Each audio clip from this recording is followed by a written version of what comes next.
ونعوذ بالله من شرور أنفسنا ومن سيئات أعمالنا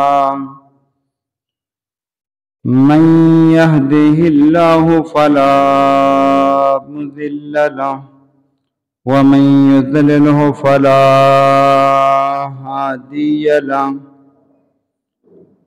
وأشهد أن لا إله إلا الله وحده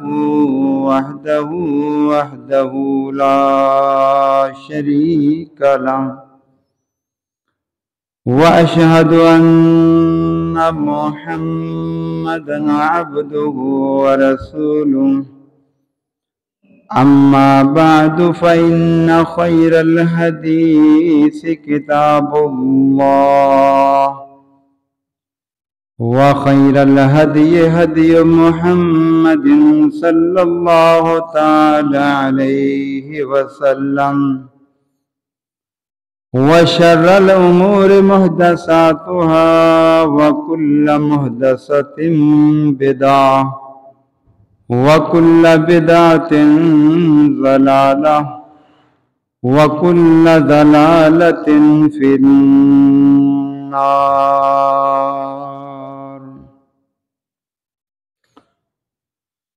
فأعوذ بالله السميع العليم وبوجهه الكريم وسلطانه القديم من الشيطان الرجيم. والذي جاء بالصدق وصدق به وأولئك هم المتقون.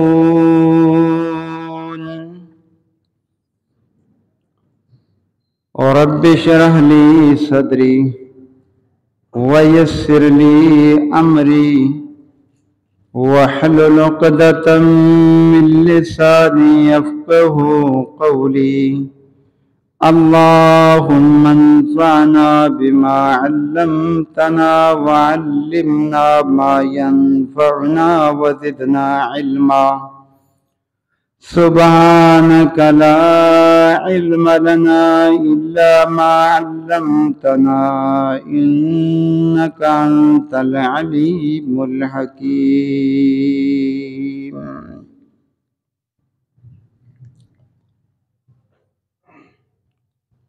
ہر قسم کی عبادت، ہر قسم کی ریاضت، ہر قسم کی بندگی، ہر قسم کی کبریائی، تنہائی، یکتائی، قدرت، اختیار اللہ رب العالمین کے لیے جو پوری کائنات کا سچا معبود ہے.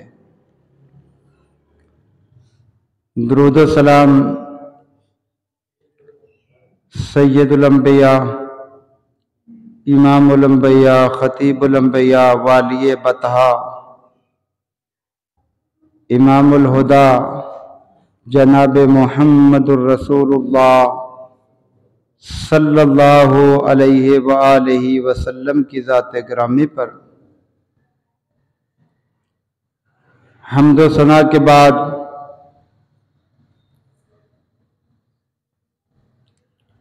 آپ کو معلوم ہے کہ اسلامی مہینوں میں ماہ جمادی الثانی چل رہا ہے اور آج اس کی 22 تاریخ ہے.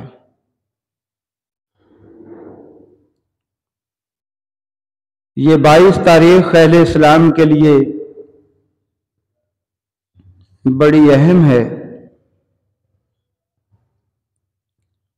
اس لیے کہ اس تاریخ کو اسلام کی ایک ایسی شخصیت دار فانی چھوڑ کر اپنے خالق حقیقی سے جا ملی کہ جن کے بارے اگر یہ کہا جائے کہ اگر خلافت کا منصب اللہ کے نبی کے بعد انہیں نہ ملتا تو شاید آج ہم مسلمان بھی نہ ہوتے. یہ اللہ تعالیٰ کا اتنا بڑا فضل و کرم ہے اس امت پر کہ اگر امت اللہ کا شکر ادا کرنے کے لیے اس بات پر ہی بیٹھ جائے تو شکر ادا نہیں ہوتا۔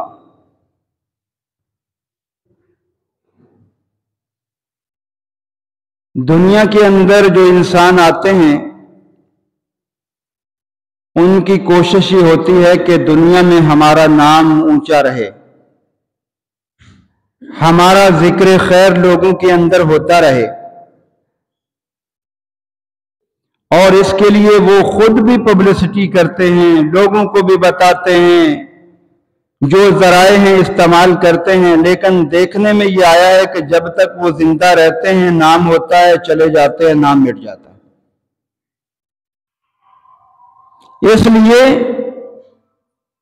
کہ اس نام کو اونچا رکھنے والی ذات اللہ رب العالمین ہے، جس کا نام، جس کی شان، جس کی مقام کو اونچا کرنا ہو وہ اللہ کرتا ہے۔ اللہ کے محبوب پیغمبر کا نام مٹانے کے لیے قریش مکہ نے ایڑی چوٹی کا زور لگا دیا کہ ان کا نام مٹ جائے، اور وہ تانے بھی دینے لگے کہ نرینہ اولاد اگر باقی ہو تو ان آدمی کا نام باقی رہتا ہے، نرینہ اولاد فوت ہو جائے نام ساتھ میں ہی فوت ہو جاتا ہے، ختم ہو جاتا ہے، لوگ بھول جاتے ہیں، اس لیے کہ بیٹیاں پرائے گھروں کے اندر چلی جاتی ہیں، پھر ان کے ناموں سے وہ مشہور ہوتی ہیں کہ فلاں کی بیوی ہے۔ بیٹے جو ہوتے ہیں یہ باپ کا نام رکھنے کے لیے بڑی اہمیت کے حامل ہوتے ہیں۔ اب انہوں نے تانے دیے آپ کا تو کوئی بیٹا زندہ ہی نہیں، آپ کا نام اس وقت تک ہے جب تک آپ زندہ ہیں۔ لیکن اللہ نے کیا کہا؟ اللہ نے کہا مجھے نام دینے کے لیے بیٹوں کی محتاجی کی ضرورت نہیں ہوتی، میں بیٹیوں والوں کو بھی اونچا نام دیا کرتا ہوں۔ اور اللہ نے اپنا وعدہ سچ کر دکھایا کہ وَرَفَعْنَا لَكَ ذِكْرَكَ، اے میرے محبوب یہ جو کہتے رہیں ہم آپ کا ذکر بلند کر کے رہیں گے۔ تو سارے مل کر بھی نہ مٹا سکے، اللہ نے سورہ کوثر اتار کر فرما دیا إِنَّ شَانِئَكَ هُوَ الْأَبْتَرُ، اے میرے محبوب پیغمبر آپ کو پریشان ہونے کی ضرورت نہیں، یہ آپ کو بے نسل بے نام کہنے والے خود بے نام ہو جائیں گے، آپ کا نام اونچا ہو جائے گا۔ اور اونچا کر دیا اللہ نے۔ کائنات کے اندر اگر سب سے زیادہ نام لیا جاتا ہے نا اللہ کے بعد، پوری دنیا آپ دیکھ لو، اللہ کے نبی محمد صلی اللہ علیہ وسلم کا لیا جاتا۔ یہ نام کس نے اونچا کیا؟ یہ اللہ نے اونچا کیا۔ اور جس کو اللہ اونچا کر دے اس کو کوئی کائنات کی پوری طاقت مل کر نیچا نہیں کر سکتی، اس لیے کہ اللہ کے نبی یہ دعا مانگا کرتے تھے اللہم لا مانع لما اعطیت ولا معطی لما منعت، اے اللہ جو تو عطا کرنا چاہے کوئی اس کو روک نہیں سکتا، اور جو تو نہ دینا چاہے کوئی دے نہیں سکتا۔ جس کا نام اللہ اونچا کر دے دنیا والے جتنی مرضی کوشش کر لیں اس کو نیچا نہیں کر سکتے، اس لیے کہ اونچا کرنے والی ذات اللہ ہے۔ اور امت مسلمہ کا یہ عقیدہ ہے، یہ ایمان ہے کہ کائنات کے اندر اللہ کی جتنی مخلوق ہے اس میں انسان کا مقام اعلیٰ ہے، اور اللہ تعالیٰ کی مخلوق انسانی میں سے اہل ایمان کا مقام اعلیٰ ہے، اہل ایمان میں سے اہل علم کا، علماء کا مقام اعلیٰ ہے، اہل علم میں سے استنباط کرنے والے فقہاء کا مقام اعلیٰ ہے، اور ان تمام فقہاء سے بڑھ کر اللہ کے نبیوں کا مقام اعلیٰ ہے، اور جو نبی کے صحابہ ہیں ان کا مقام بھی سب سے اعلیٰ ہے۔ نبی کے جو صحابہ ہیں اور صحابہ میں سب سے اعلیٰ مقام جناب ابو بکر کا، صحابہ میں سب سے اعلیٰ مقام جناب ابو بکر کا ہے. اس کو علی المرتضیٰ نے بھی مانا، اس کو حسن نے بھی مانا، اس کو حسین رضی اللہ عنہ نے بھی مانا، اس کو سیدہ فاطمہ نے بھی مانا، اس کو 12 ائمہ جو کہا جاتا ہے انہی نے بھی مانا. آج کے لوگ نہیں مانتے تو نہ مانے، اس لیے کہ سورج کے سامنے اگر چراغ کوئی اٹھا کر جلا رہا ہے تو وہ بے سمجھی کا مظاہرہ کرتا ہے. اس کے حوالے سے آپ کے سامنے چند گزارشات رکھنا چاہتا ہوں. جناب ابو بکر کا نام ہے عبداللہ. اپنے اسلاف کی تاریخ یاد ہونی چاہیے. نام ہے عبداللہ.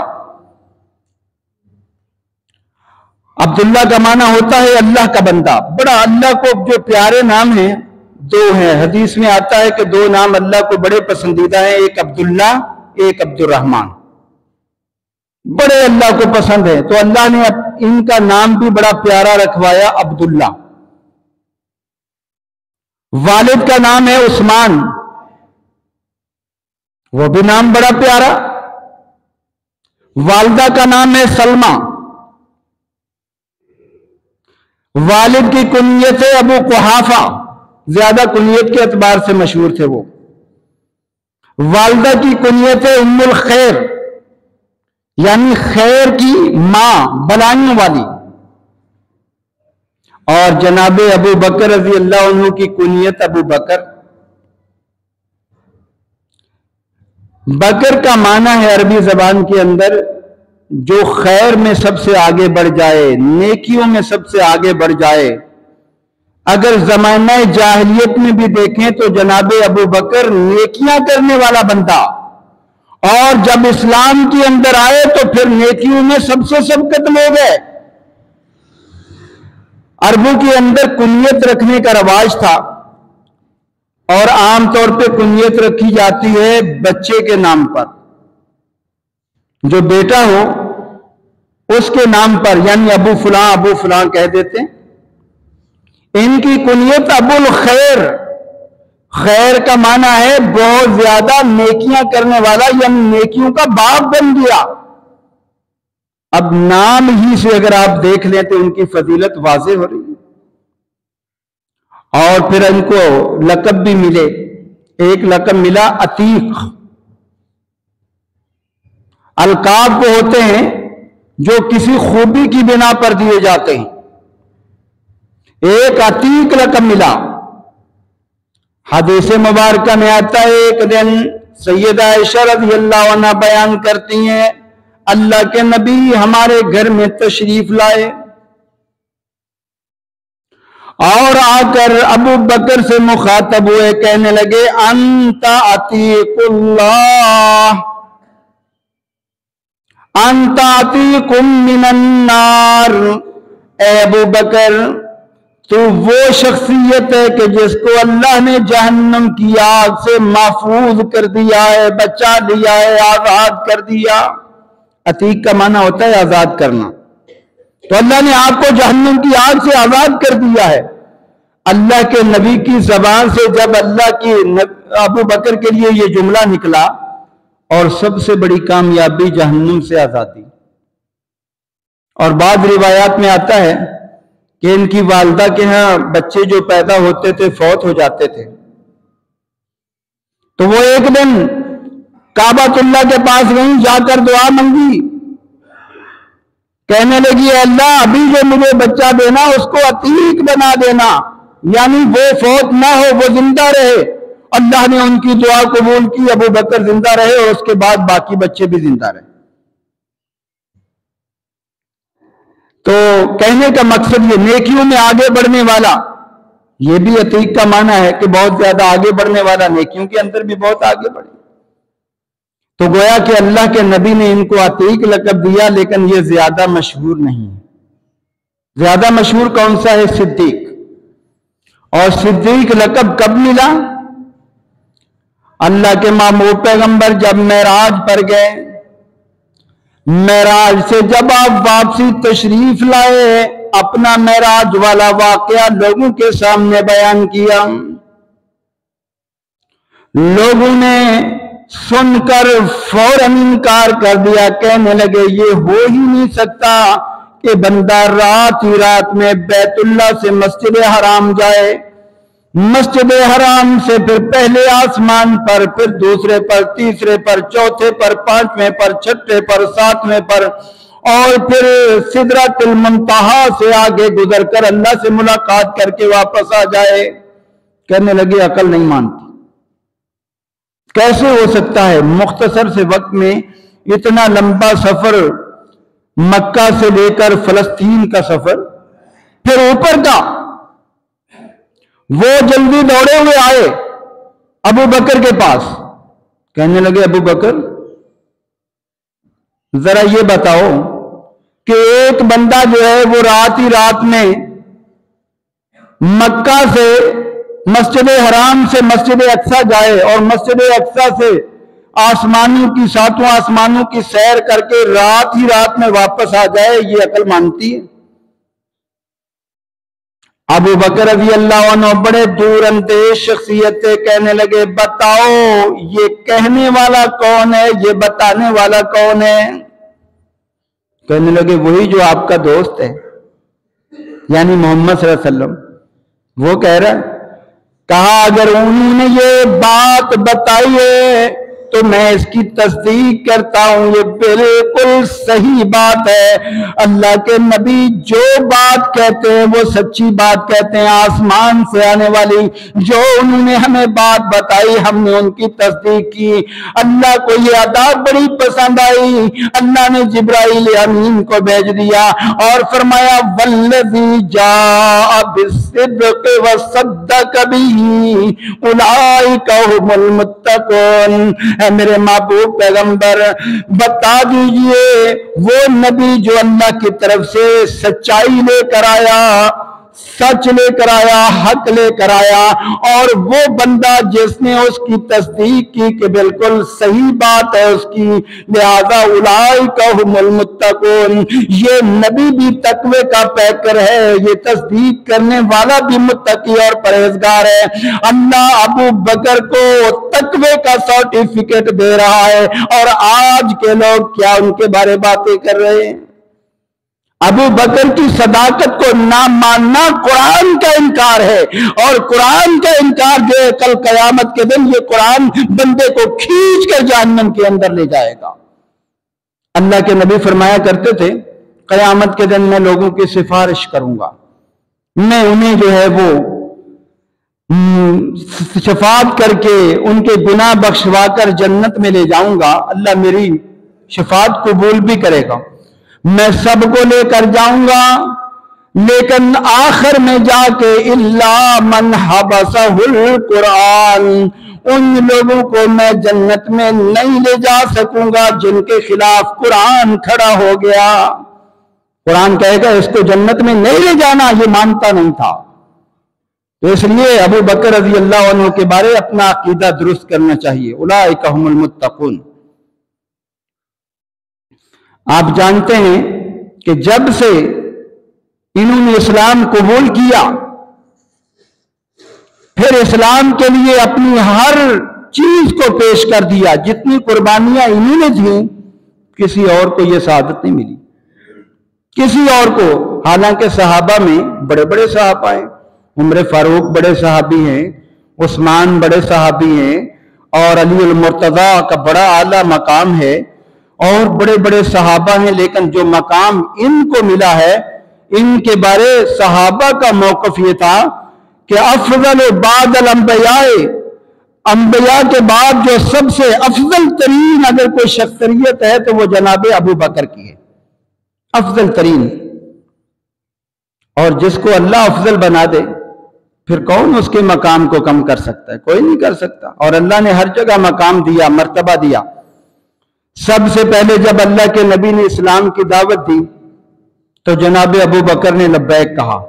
کسی بھی سیرت کی کتاب کو اٹھا کر دیکھیں، سب کے اندر لکھا ہوا ملے گا کہ جناب ابو بکر پہلے مسلمان ہوئے، اسلام قبول کیا، اور اسلام قبول کرنے کے بعد اللہ کے نبی کی خدمت میں زیادہ وقت گزارنا، آپ کی چاہتوں کو پورا کرنا ان کا جو ہے وہ وتیرہ بن گیا، ان کا طریقہ کار بن گیا، ہر وقت اللہ کے نبی کے پاس رہنا۔ اور اس دوران جو مشقتیں، جو پریشانیاں، جو مصیبتیں، ان کو بھی بڑی فراخی دل سے تسلیم کیا انہوں نے۔ حدیث مبارکہ کے اندر آتا ہے کہ جب مسلمانوں کو تکالیف دینا کفار نے زیادہ شروع کر دی تو اب کیا ہوا؟ ابو بکر رضی اللہ عنہ اللہ کے نبی کے پاس آئے، اللہ کے پیغمبر مجھے اجازت دیں میں بھی حبشہ ہجرت کر جاؤں، میں بھی وہاں جا کے رہ لوں جہاں ہمیں آسانی سے دین پر عمل کرنے نہیں دیا جا رہا۔ تو جناب ابو بکر رضی اللہ تعالیٰ عنہ کو اجازت مل گئی۔ آپ اپنا سامان باندھ کر چل دیے۔ ابھی تھوڑے سے آگے مکہ سے نکلے تھے تو راستے میں ایک کفار کا سردار ابن الدغنہ مل گیا۔ کہنے لگا ابو بکر کہاں جا رہے ہو؟ کہا جی میں یہ مکہ چھوڑ کر جا رہا ہوں۔ کیوں جا رہے ہو؟ کہا جی آپ کی قوم کے لوگ ہمیں عبادت کرنے نہیں دیتے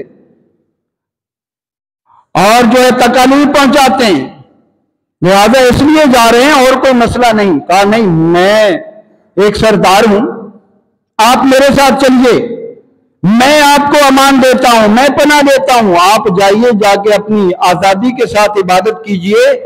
آپ جیسا انسان مکہ سے چلا جائے یہ ہمیں گوارا نہیں ہے۔ اور اس دوران اس نے جملے کیا کہے؟ اِنَّكَ تَحْمِلُ الْكَلَّ، اے ابو بکر آپ کے اندر خوبیاں بڑی ہیں۔ ایک خوبی یہ ہے کہ آپ جو بیچارے نادار ہوتے ہیں، کمزور لوگ ہوتے ہیں، ان کے ساتھ تعاون بہت کرتے ہیں۔ وَتَقْسِبُ الْمَعْدُومَ، جو بیچارے کام کاج نہیں کر سکتے آپ ان کو کما کر کھلاتے ہیں، تاجر تھے کپڑے کے اعتبار سے، ان کو پیسے دیتے ہیں۔ وَتُقْرِئُ الضَّيْفَ، آپ بڑے مہمان نواز ہیں، جو بھی آپ کے گھر میں آ جائے آپ کی تعریف ہی کیا کرتا ہے، بہت اچھے میزبان ہیں۔ وَتُعِينُ عَلَى نَوَائِبِ الْحَقِّ، اے ابو بکر آپ حق کے معاملے میں بہت مددگار ہیں، آپ جیسا بندہ یہاں سے نہ جائے، چلیے میرے ساتھ واپس۔ جناب ابو بکر آ گئے، صحیح بخاری کی روایت ہے، آ گئے جناب ابو بکر رضی اللہ عنہ نے اپنے گھر کے اندر مسجد بنا لی، وہیں نماز پڑھتے ہیں اور وہاں پر قرآن کی تلاوت کرتے۔ قرآن کی تلاوت کرنے کا انداز اتنا پیارا ہوتا، اتنا پیارا ہوتا، حدیث مبارکہ کے اندر آتا ہے جب قرآن کی تلاوت کرتے مشرکین کی عورتیں اور بچے قرآن سننے کے لیے قریب آ جاتے، اتنی پیاری آواز میں قرآن کی تلاوت، بچے بھی غور سے، اس لیے کہ جو اچھی آواز ہوتی ہے ہر آدمی سننا چاہتا ہے، بچہ بھی، بوڑھا بھی، مرد بھی، عورت بھی۔ اب جب وہ قرآن، عربی تو جانتے تھے وہ لوگ، قرآن کے معنی کو وہ جانتے تھے، اور قرآن وہ کتاب ہے جو معنی اس پر غور کرتا ہے اس کی زندگی میں انقلاب پیدا کر دیتا۔ اب ان کو پریشانی ہوئی کہیں ہمارے بچے جو ہے وہ مسلمان نہ بن جائیں، ہماری عورتیں مسلمان نہ بن جائیں۔ ابن دغنہ کے پاس آ گئے، کہنے لگے آپ نے اس کو امان دی ہوئی ہے اور ابو بکر نے گھر میں جو ہے قرآن کی تلاوتیں شروع کر رکھی ہیں، ہمارے بچے جو ہے وہ گمراہ، ان کی نظر میں گمراہ تھے، وہ مسلمان ہو رہے ہیں، ہماری عورتیں مائل ہو رہی ہیں، ان کو روکو، نہیں تو اپنی امان ختم کر دو۔ ابن دغنہ آ گیا، ابو بکر میرے ساتھ تعاون کرو۔ کہا کیا؟ کہا جی تعاون یہ ہے کہ میں اپنی امان میں لے کر آیا ہوں، آپ کو کوئی تکلیف نہیں پہنچائے گا، لیکن یہ خیال کرو کہ قرآن کی تلاوت ہلکی آواز میں کرو تاکہ ہمارے جو بچے ہیں، عورتیں ہیں، وہ آپ کے قرآن سے متاثر نہ ہوں۔ کہنے لگے یہ اپنی امان واپس لے جا، مجھے تیری امان کی ضرورت نہیں ہے، لہذا میں تو اللہ کا قرآن جو ہے وہ پڑھوں گا، میں اپنے رب کی عبادت کروں گا، اگر آپ نے جو ہے یہ اجازت دینی ہے تو ٹھیک ہے، نہیں تو اپنی امان واپس لے لو، میرے رب میرے ساتھ ہے۔ اور وہ مایوس ہو کر چلا گیا۔ جناب ابو بکر کا وہی انداز، اللہ کے محبوب پیغمبر نے بعد میں جب حالات بہتر ہوئے حکم دیا ہے میرے صحابہ مدینہ ہجرت کر کے چلے جاؤ۔ جب مدینہ ہجرت کرنے کا موقع آیا جناب ابو بکر نے کہا اللہ کے پیغمبر مجھے بھی اجازت دے دیں، میں بھی چلا جاؤں، کیونکہ یہاں حالات عبادت کے اعتبار سے اچھے نہیں ہیں۔ اب اللہ کے نبی نے فرمایا نہیں ابو بکر تجھے اجازت نہیں ہے، باقی سب کو اجازت ہے۔ عمر فاروق بھی ہجرت کر کے چلے گئے، دوسرے صحابہ بھی ہجرت کر کے چلے گئے، ابو بکر رضی اللہ عنہ کو آپ نے اجازت نہیں دی۔ ابو بکر نے اشارتاً پوچھا اللہ کے پیغمبر کیا آپ کو بھی اجازت ملنے والی ہے؟ آپ نے اشارتاً بتایا کہ ممکن ہے کہ مجھے مل جائے، اور میں چاہتا ہوں کہ میرا ہجرت کا ساتھی اگر بنے تو آپ بنے۔ یہ اعزاز بھی اللہ دیا جاتا ہے۔ میں کہا کرتا ہوں کہ کچھ اعزازات ایسے ہیں جو اللہ دیا کرتا ہے، نبوت کا اعزاز دنیا کا کوئی نہیں دے سکتا، یہ اللہ دیا کرتا ہے، اور صحابیت والا اعزاز بھی اللہ دیا کرتا ہے۔ صحابیت کا اعزاز جس کو اللہ نے عطا کیا بڑا خوش نصیب ہے، خود بخود کوئی صحابی نہیں بن سکا۔ بعض ایسے بھی تھے جو اللہ کے نبی کے دور میں مسلمان ہو گئے، اللہ کے نبی کے دور کے اندر کلمہ طیبہ پڑھ لیا، لیکن صحابیت کے اعزاز کو نہیں پا سکے، ان کو مخضرمین کہا گیا ہے۔ انہوں نے اسلام کا زمانہ تو پایا لیکن صحابی نہیں بنے۔ یہ صحابیت کا شرف، یہ لقب اور یہ عزت اللہ کی عطا کرتا ہے۔ جو صحابی بن گیا وہ آخرت میں جنت کا حقدار بن گیا۔ اور ابو بکر جو ہے یہ پہلے صحابی ہیں، والسابقون الاولون میں سے ہیں۔ اب اللہ کے نبی نے جب ہاں کا اظہار کیا تو فوراً تیاری کرنی شروع کر دی۔ 2 اونٹنیاں خریدی، ایک اپنے لیے، ایک اللہ کے محبوب پیغمبر کے لیے، غلام کے حوالے کر دی آمن بن فہیرہ کے، آپ ان کی خاطر و مدارت کرو، خوب چارہ کھلاؤ، جب ضرورت پڑے گی تو میں تجھے بتاؤں گا۔ آخر کیا ہوا، ایک دن دوپہر کا وقت ہے، بالکل سورج جو ہے وہ سر پہ آ چکا ہے، اللہ کے نبی اپنے سر پر پگڑی باندھے ہوئے صدیقہ کائنات فرماتی ہیں ہمارے گھر میں تشریف لا رہے ہیں۔ اللہ کے نبی کا دوپہر کے وقت ابو بکر کے گھر میں آنا کتنا اہم ہے۔ آپ آئے اور آ کر سلام کیا، دروازہ کھل گیا، اللہ کے نبی اندر بیٹھ گئے، اور بیٹھنے کے بعد فرمایا ابو بکر آپ کے پاس جو افراد بیٹھے ہوئے ہیں ان کو سائیڈ پہ کر دو، دوسرے کمرے میں بھیج دو، دوسری جگہ بھیج دو، میں آپ سے راز و نیاز کی باتیں کرنا چاہتا ہوں، میں آپ سے کچھ اہم باتیں کرنا چاہتا ہوں۔ جناب ابو بکر کہنے لگے اللہ کے نبی کوئی بھی نہیں، سب دوسری جگہ ہیں، صرف آپ کی بیوی عائشہ رضی اللہ عنہا وہ ہیں اور آپ کی سالی اسما رضی اللہ عنہا ہے، بس اور کوئی نہیں، بات کیجئے۔ اللہ کے نبی نے فرمایا اذن لی الخروج، اے ابو بکر مجھے اجازت مل گئی ہے، چلیں اب ہم نے ہجرت کرنی ہے۔ تو اس کی تیاری رات کے وقت نکلنا ہے۔ کہا اللہ کے نبی حاضر ہو، غلام کو الرٹ کر دیا سواریاں مہیا کر دو جلدی سے، اور جو ہے اپنے بیٹے کو کہا دیکھنا تم بھی ہمیں کھانا وانا پہنچانا، راستے میں رابطے میں رہنا، اور اپنے غلام کو بکریاں دے دی، کہا یہ بکریاں جو ادھر چرانا جس طرف ہم نکلیں۔ سارا پروگرام طے کر لیا، اللہ کے نبی کو کوئی پرواہ ہی نہیں بالکل کسی کام کی، سارے معاملات ابو بکر کر رہے ہیں، اور کس کے لیے کر رہے ہیں؟ ہمارے نبی جناب محمد رسول اللہ۔ اللہ کے نبی نے ایسے نہیں کہا کہ لوگوں میں نے دنیا میں جتنے لوگ تھے ان کے احسان چکا دیے ہیں، لیکن ابو بکر کے احسان میں نہیں چکا سکا، ان کا بدلہ اللہ ہی دے گا۔ سب کے احسان نبی چکا دے اور ابو بکر کے بارے کہے ان کے احسان اللہ ہی چکائے گا، کتنا بڑا اعزاز ہے۔ اور جناب ابو بکر نے تیاری کر لی۔ اللہ کے نبی رات کے وقت جب نکلنے لگے، اسی رات مشرکین نے اپنے ہاں ایک اجتماع بلایا اور کہا محمد کی دعوت سے ہمارے بچے جو ہے وہ مسلمان ہوتے جا رہے ہیں، عورتیں مسلمان ہوتی جا رہی ہیں، لہذا ایسا کرو ان کو مل کر قتل کر دو۔ اب کیا کریں؟ کہا جی اگر ایک بندہ قتل کرے گا تو بنو ہاشم اس سے بدلہ لیں گے، لڑائی شروع ہو جائے گی۔ کہا جی قتل کا طریقہ یہ ہے کہ سارے جو ہے وہ لوگ مل کر، قبائل کے تمام افراد جو ہے وہ مل کر رات کے ٹائم جو ہے ان کے گھر کے آس پاس تلواریں لے کر کھڑے ہو جائیں۔ جیسے ہی فجر کے ٹائم وہ نماز کے لیے نکلیں گے، تہجد کے لیے نکلیں گے، یک دم سارے حملہ کر دیں، اور جب سب حملہ کریں گے تو پھر جو ہے نا کسی کو بنو ہاشم جو ہے وہ نقصان نہیں پہنچا سکیں گے، کیونکہ ادھر ایک بڑی جماعت ہوگی، ادھر یہ اپنی چالیں تیار کر رہے ہیں اور ادھر اللہ تعالیٰ تدابیر کر رہا ہے۔ کیسے؟ اِذْ يَمْكُرُ بِكَ الَّذِينَ كَفَرُوا لِيُثْبِتُوكَ أَوْ يُخْرِجُوكَ أَوْ يَقْتُلُوكَ، یہ چالیں چل رہے ہیں کہ آپ کو قتل کر دیں یا آپ کو قید کر دیں یا آپ کو جلا وطن کر دیں۔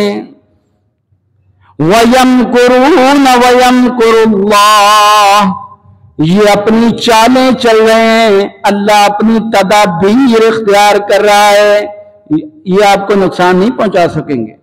اللہ کے نبی جب رات کے ٹائم نکلے نا تو دیکھا تو تلواریں ہی تلواریں۔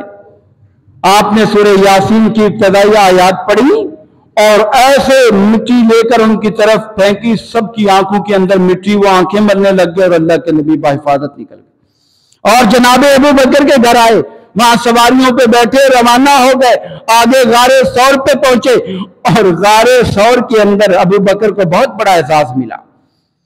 سب سے پہلے جا کر اس کو صاف کیا، غار صاف کرنے کے بعد جہاں جہاں اس میں بل تھے وہاں کپڑا پھاڑ پھاڑ کے دیا۔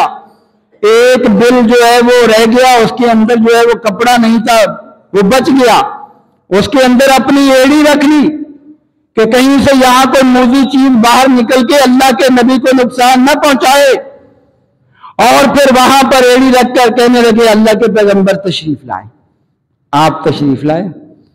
اور ابو بکر رضی اللہ عنہ کی ران پر آپ اپنا سر مبارک رکھ کر جو ہے وہ سو گئے۔ اتنی بڑی سعادت کس کو ملی ہے؟ اللہ کے بندو، نبی کا سر اور ابو بکر کی جو ہے گود ہو، کتنا بڑا اعزاز ہے، کتنا بڑا مرتبہ ہے۔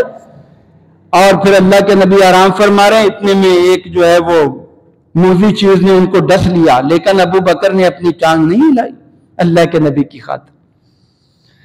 اب کیا ہوا؟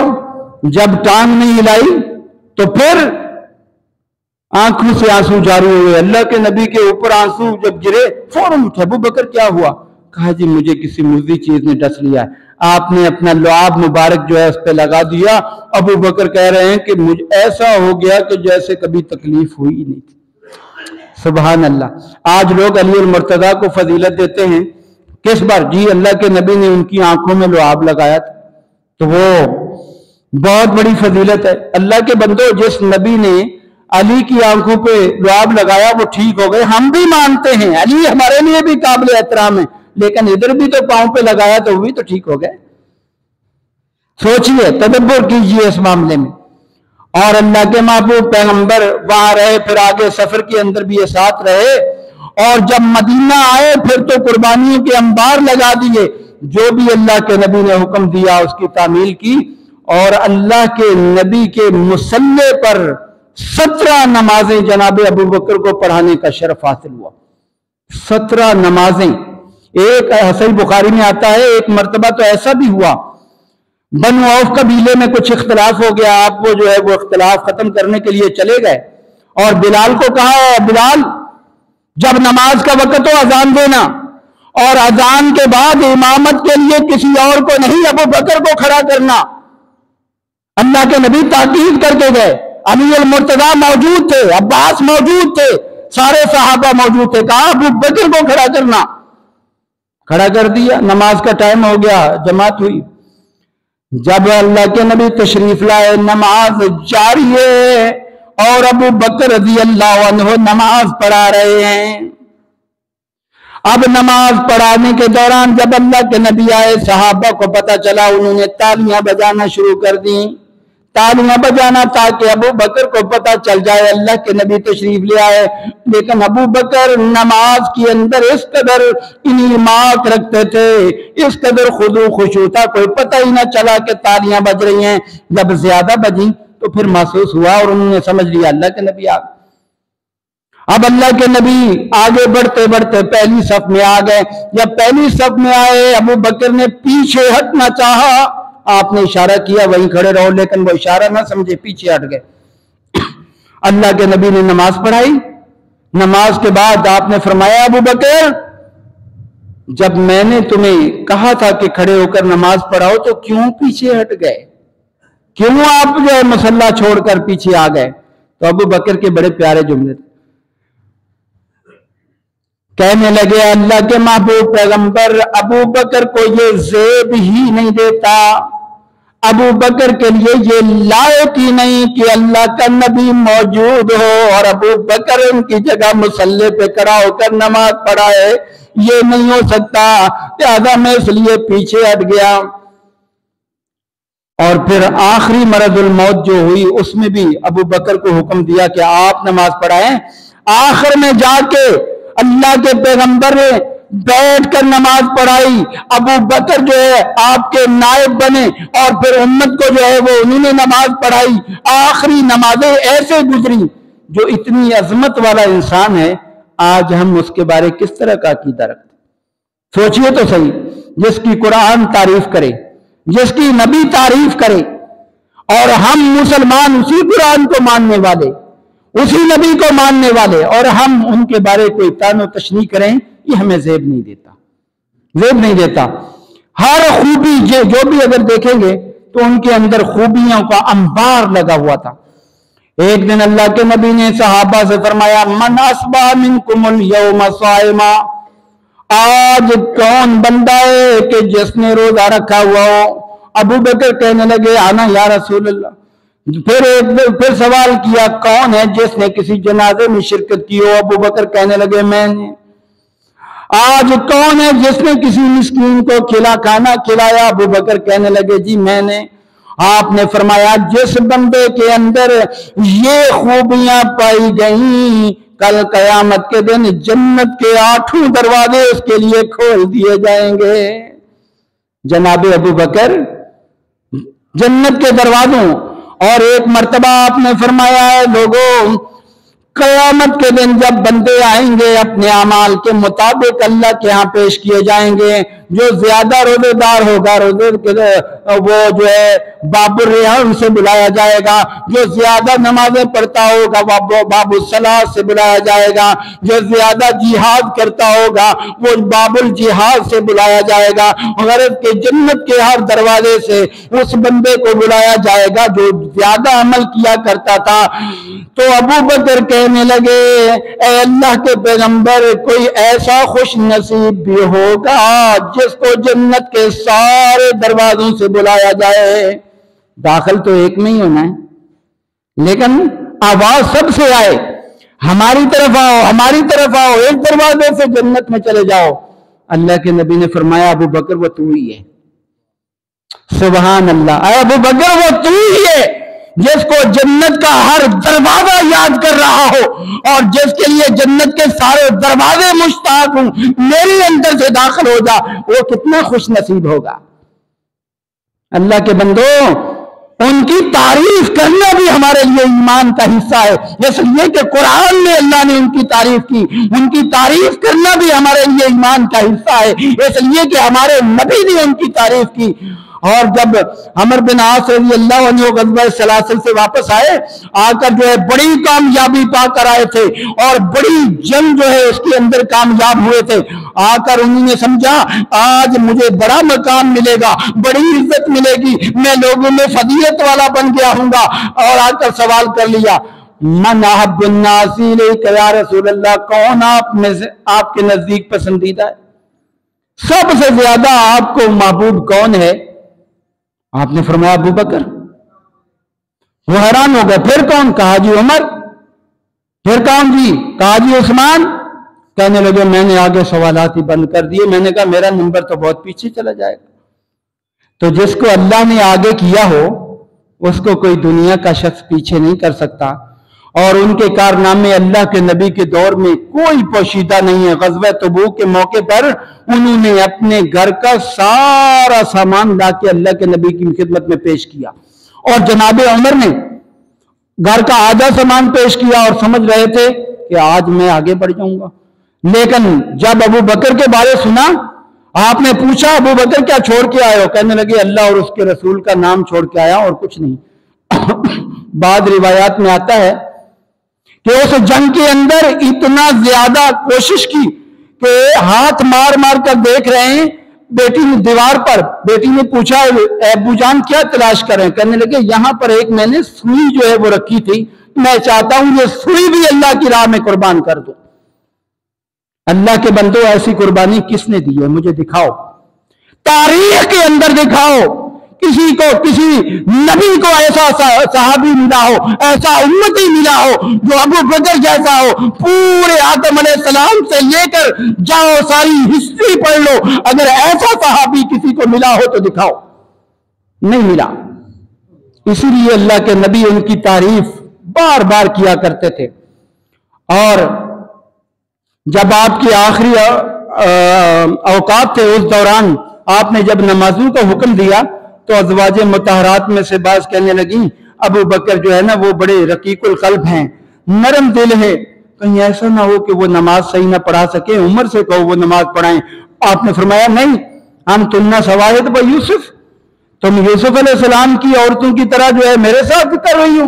نہیں، ابو بکر جو ہے ان کی موجودگی میں کوئی مسلح امامت پہ کھڑا نہیں ہو سکتا، اور خلافت کے اشارے بھی دے کر گئے۔ صحیح بخاری میں روایت آتی ہے اللہ کے محبوب پیغمبر نے فرمایا میں نے خواب دیکھا، اور نبی کا خواب سچا ہوتا ہے، میں نے خواب دیکھا، خواب کے اندر کیا دیکھتا ہوں، میرے پاس پانی کا ایک ڈول ہے، میں کنویں کے اندر سے ڈول نکال کر لوگوں کو سیراب کر رہا ہوں، اللہ نے جتنی دیر چاہا میں نے پانی نکال کر سیراب کر دیا، میرے بعد ابو بکر آ گئے، انہوں نے وہی ڈول پکڑ لیا اور اس کے ذریعے جو ہے لوگوں کو سیراب کرنے لگ گئے، لیکن ان کے اندر تھوڑی سی کمزوری تھی۔ پھر اس کے بعد عمر نے وہ ڈول پکڑ لیا اور اتنا لوگوں کو سیراب کیا، اتنا پانی پلایا، حتیٰ سر بلاطن سارے لوگ سیراب ہو گئے۔ تو صحابہ نے اس کی تعبیر کیا پوچھی؟ تعبیر کیا کی؟ تعبیر یہی کی کہ دیکھیں اللہ کے نبی نے دین لوگوں تک پہنچایا جس قدر اللہ نے چاہا، اس کے بعد جو دین پہنچانے کی ذمہ داری آئی وہ جناب ابو بکر پر آئی، اس کے بعد عمر فاروق پہ آئی۔ عمر فاروق کے دور میں جتنی فتوحات ہوئی آپ کے سامنے ہیں، اور سب سے بڑا مسئلہ جس میں لوگ قتل ہو جاتے ہیں جناب ابو بکر رضی اللہ عنہ نے بڑے پیارے انداز میں حل کیا۔ اللہ کے محبوب پیغمبر جب دنیا سے رخصت ہوئے صحابہ حواس باختہ ہو گئے، عمر جیسا آدمی حواس باختہ ہو گیا، کہنے لگا واللہ ما مات رسول اللہ، اللہ کی قسم اللہ کے نبی فوت نہیں ہوئے، فوت نہیں ہوئے آپ۔ اب جناب ابو بکر دور جگہ وہاں سے آئے، آنے کے بعد سب سے پہلے اللہ کے نبی کے اوپر چادر ڈالی ہوئی تھی وہ اٹھا کر دیکھا اور کہنے لگے اللہ کے پیغمبر اللہ آپ کو 2 موتیں نہیں دے گا، بس جو موت آنی تھی آ گئی، 2 موتیں آپ کو نہیں دے گا اللہ۔ اب جو ہے جب دیکھا اللہ کے نبی دنیا سے رخصت ہو گئے، صحابہ کے اندر آئے تو دیکھا وہ حواس باختہ ہیں، ان کو کوئی سمجھ میں نہیں آ رہا کیا کرے، تو فوری طور پہ خطبہ دیا، کہنے لگے من کان یعبد منکم محمدا فإن محمدا قد مات، اے لوگوں جو محمد کی عبادت کرتا تھا نا رب سمجھ کر وہ فوت ہوگا، ومن کان یعبد اللہ فإن اللہ حی لا یموت، اور جو اللہ کی عبادت کرتا تھا اللہ زندہ ہے، اللہ کی عبادت جاری رہے گی۔ پھر اس کے بعد یہ آیت پڑھ کر سنائی وما محمد الا رسول قد خلت من قبله الرسل افإن مات أو قتل انقلبتم على أعقابكم فلن يضر الله شيئا، محمد نہیں ہے مگر اللہ کے رسول، آپ سے پہلے بھی رسول آئے اور چلے گئے، فوت ہو گئے، اس دنیا سے رخصت ہو گئے، اگر یہ محمد شہید کر دیے جائیں یا فوت ہو جائیں کیا تم بتاؤ کیا اس دین کو چھوڑ دو گے؟ جب یہ آیت مبارکہ تلاوت کی صحابہ کی ذہن میں بات آ گئی، وہ سمجھ گئے اللہ کے نبی اس دنیا سے رخصت ہو گئے ہیں، اور وہ جو ہے ان کو اطمینان ہو گیا اس حوالے سے، اور ان کو سب کو مسئلہ سمجھا دیا۔ حدیث میں آتا ہے سارے صحابہ کی زبان پر یہی آیت تھی، ان کو ایسے لگ رہا تھا کہ جیسے ہی آیت ابھی نازل ہوئی ہے۔ اتنی فضیلت، اتنا مقام، اتنا سمجھانے کا پیارا انداز، اور خلافت کا معاملہ جب حل کرنے کی باری آئی تو ابو بکر نے اتنے پیارے انداز میں حل کیا، یقین مانے ہمارے ہاں الیکشن ہوتے ہیں کتنے لوگ مر جاتے ہیں، کیا کیا جو ہے وہ فسادات ہوتے ہیں۔ اب انصار بنی سعدہ کے اندر جمع ہیں، اگر میں کہتا ہوں اسلامی طریقے سے مسائل حل کرنے ہوں تو ابو بکر کی سیرت پڑھو۔ بنو سعدہ میں انصار جمع ہیں، اپنا امیر بنا لیا سعد بن عبادہ کو، کہا ہم نے بڑی قربانیاں دی ہیں، اب ہمارا ٹائم ہے حکومت کرنے کا، یہ سعد بن عبادہ امیر بنے گا امت مسلمہ کا۔ تیار کر کے بیٹھ گئے، بیعت کرنے کی تیاری ہو گئی۔ ادھر جناب ابو بکر اور عمر اور عبد الرحمن رضی اللہ عنہ کو پتہ چلتا ہے، ابو عبیدہ کو پتہ چلا کہ انصار نے اپنا امیر مقرر کر لیا۔ کہنے لگے اگر مقرر ہو گیا تو بعد میں تو تبدیلی بڑی مشکل۔ آج لوگ اعتراض کرتے ہیں، کہتے ہیں جی ادھر نبی کی ابھی تدفین نہیں ہوئی تھی، ادھر ان کے معاملات جو ہے وہ خلافت کے چل پڑے تھے۔ اللہ کے بندو، خلافت کا معاملہ اہم تھا، امت مسلمہ امیر کے بغیر ایک منٹ کیا ایک گھنٹہ بھی نہیں رہ سکتی، اس لیے کہ ان کو امیر لازم ہے۔ اب ادھر امیر مقرر کر کے وہ بیٹھ چکے ہیں، بیعت کرنے کی تیاری ہو رہی ہے۔ یہ معاملے کی نزاکت کو دیکھ کر فوراً گئے، جا کر ان کے اندر بیٹھ کر جو ہے ان کو سمجھانے کی کوشش کی۔ انہوں نے کہا اچھا ایسا کرتے ہیں، ایک امیر تمہارا ہو جائے ایک ہمارا ہو جائے، دو امیر بنا لیتے ہیں۔ ابو بکر کہنے لگے نہ، میں نے اللہ کے نبی کی حدیث سنی ہے اعلی امت من قریش، میرے بعد میرا خلیفہ بنے گا تو قریشی بنے گا، لہذا قریشی میں سے جس کو چاہو خلیفہ بنا لو۔ ابھی یہ بات کہنے کی دیر تھی، جناب عمر رضی اللہ عنہ نے کہا آپ سب سے افضل ہیں، لہذا ہم آپ کے ہاتھ پر بیعت کرتے ہیں۔ انہوں نے بیعت کے لیے ہاتھ بڑھایا، ادھر جو ہے ابو عبیدہ نے بڑھایا، باقی مہاجرین نے، انصار نے بھی فوراً دیکھا اس کی فضیلت ہم بھی نبی کی زبانی سن چکے ہیں، ہم کہاں سعد بن عبادہ کی طرف چلے گئے، فوری طور پہ آئے اور بیعت کی۔ اور ایسا لگ رہا تھا جس کو انہوں نے کمانڈر بنایا تھا، امیر بنایا تھا، جس کو وہ خلیفہ بنانا چاہ رہے تھے، وہ بیچارے بیمار ہیں، کہیں ایسے ان کے نیچے نہ آ جائیں، تیزی سے آ کے بیعت کی۔ بیعت والا معاملہ بغیر خون خرابے کے، بغیر خون خرابے کے اس کو ایسے حل کیا کہ کوئی ناراض نہ رہا، اور علی المرتضیٰ کو بھی اس پہ ناراضگی نہیں تھی۔ آپ حدیث اٹھا کر دیکھیں، صحیح مسلم کے اندر آتا ہے کہ علی المرتضیٰ سے جب ابو بکر نے مصالحت کی، انہوں نے آ کر ان کے ہاتھ پر بیعت کی، اس دوران انہوں نے یہ نہیں کہا تھا کہ میں خلیفہ بننا چاہتا تھا، انہوں نے یہ کہا آپ کی فضیلت کے بارے ہمیں کوئی انکار نہیں تھا، اے ابو بکر صرف مسئلہ یہ تھا کہ ہمیں مشاورت میں شریک کر لیتے۔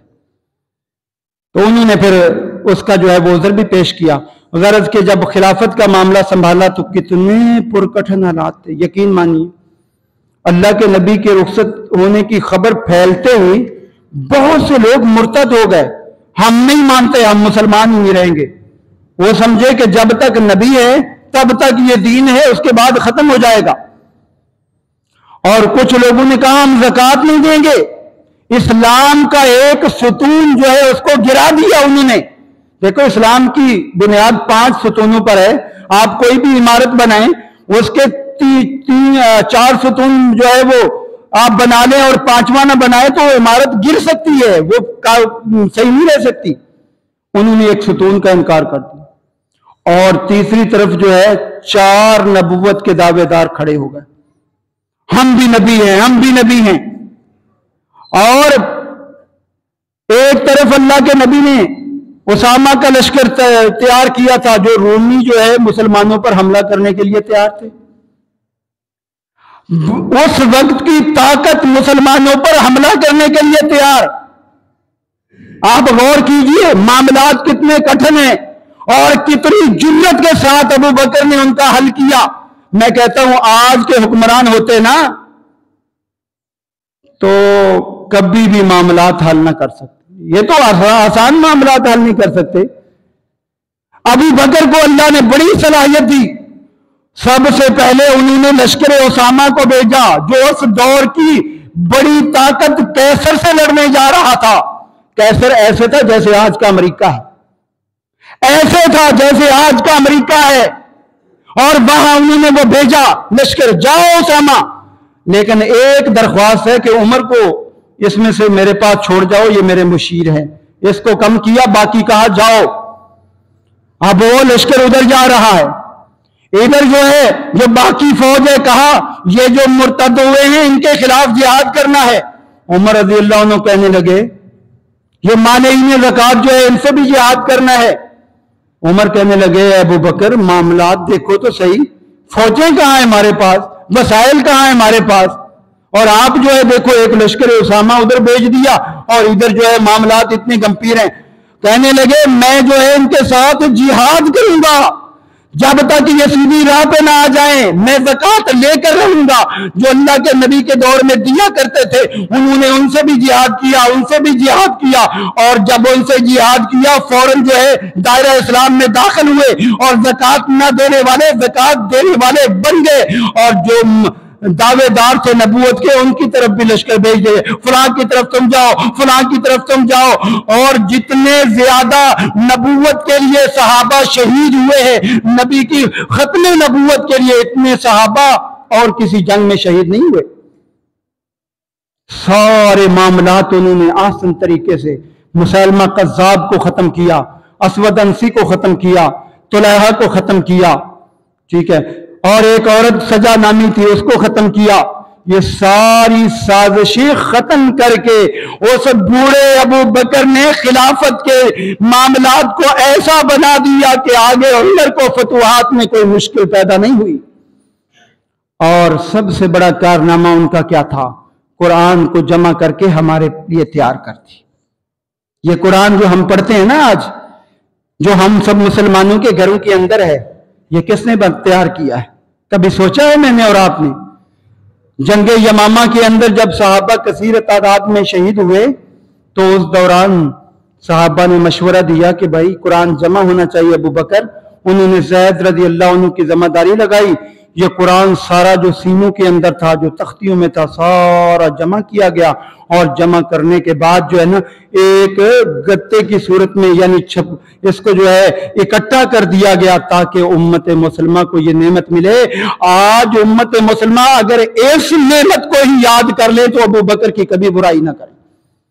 اور بھی بڑی فضیلتیں ہیں، وقت اجازت نہیں دیتا. ان کی فضیلتیں بیان کرنے کے لیے بہت سارے جماعت چاہیے، لیکن میں یہ ضرور کہوں گا کہ ان کی سیرت خود بھی پڑھو اور بچوں کو بھی پڑھاؤ.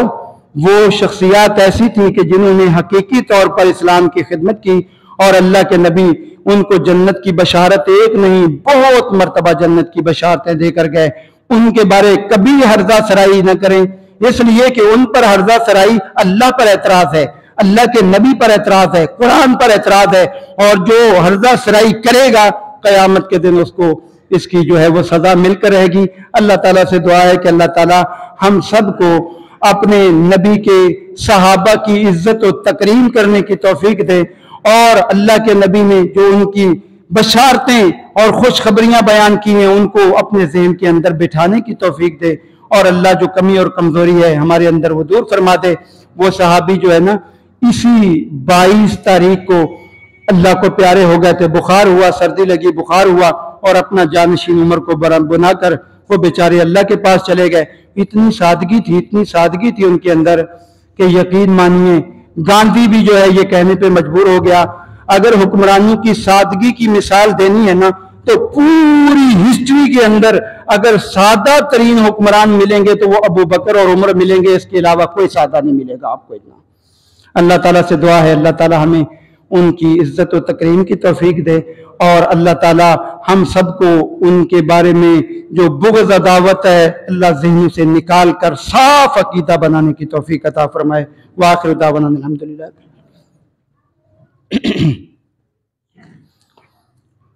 ان الحمد للہ نحمده ونستعینه ونستغفره ونعوذ باللہ من شرور انفسنا ومن سیئات اعمالنا من يهده الله فلا مضل له ومن يضلل فلا هادي له واشهد ان لا اله الا الله وحده لا شريك له واشهد ان محمدا عبده ورسوله اما بعد فقد قال الله تبارك وتعالى في كلامه المجيد والفرقان الحميد ان الله وملائكته يصلون على النبي يا ايها الذين امنوا صلوا عليه وسلموا تسليما اللهم صل على محمد وعلى ال محمد كما صليت على ابراهيم وعلى ال ابراهيم انك حميد مجيد اللهم بارك على محمد وعلى ال محمد كما باركت على ابراهيم وعلى ال ابراهيم انك حميد مجيد۔ ساتھیو یہ درس قرآن و حدیث ہے انشاءاللہ بروز ہفتہ 6 جنوری بعد نماز مغرب ہوگا، اور ہمارے محترم نوجوان مقرر سلمان انصاری صاحب انشاءاللہ درس ارشاد فرمائیں گے۔ آپ بھائیوں سے گزارش ہے کہ ان پروگراموں میں ضرور شریک ہوا کریں۔ اس کے علاوہ ترجمۃ القرآن کی کلاس انشاءاللہ ہر ہفتہ کو ہونے والے ترجمۃ القرآن کی کلاس کل بعد نماز عشاء ہوگی انشاءاللہ۔ آپ بھائیوں سے گزارش ہے کہ اس میں بھی ضرور شریک ہوں۔ قرآن کریم کو اپنے سینوں کا نور بنانے کے لیے ضروری ہے کہ اس کو ترجمے کے ساتھ پڑھیں، سیکھیں۔ قرآن کریم سے محبت دنیا میں بھی بہت عزت اور مقام کا ذریعہ بنتی ہے، اور آخرت میں بھی۔ اللہ تعالیٰ سے دعا ہے کہ اللہ تعالیٰ ہمیں قرآن سے سچی محبت نصیب فرما دے۔ یا عباد اللہ رحمکم اللہ ان اللہ یامر بالعدل والاحسان وایتاء ذی القربی وینہی عن الفحشاء والمنکر ولذکر اللہ اکبر واللہ یعلم ما تصنعون۔